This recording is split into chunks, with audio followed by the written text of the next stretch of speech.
Welcome back. Let's catch everyone up on the concept behind optical camera communications for satellites.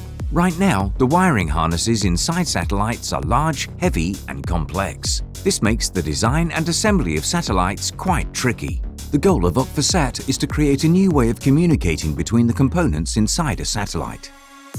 We're replacing all these wires with LEDs and off-the-shelf cameras.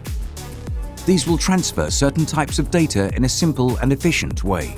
Currently, we're in the initial research and development phase of the project. We need to solve design problems like how to place our optical emitters and receivers within the satellites. Once we have a solid idea of how to approach these problems, we'll move into designing the hardware for our technology demonstrator. But let's back up for a moment. How exactly does OptiSat work? It's a similar idea to Wi-Fi or Bluetooth, but using visible light rather than radio waves. In this context, visible light has a lot of advantages over other parts of the electromagnetic spectrum because it won't interfere with any of the sensitive electronics aboard the satellite.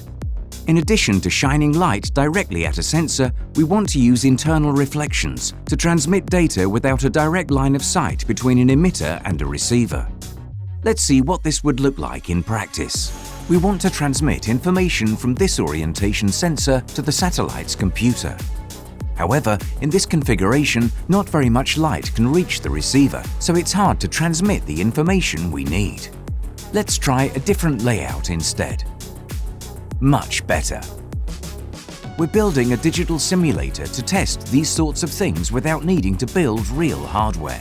This will let us validate our designs and answer other key questions like what wavelengths of light work best or how should we program our signaling protocols. This simulator is written in Python and uses ray tracing to bounce virtual packets of light inside a CAD file of a satellite.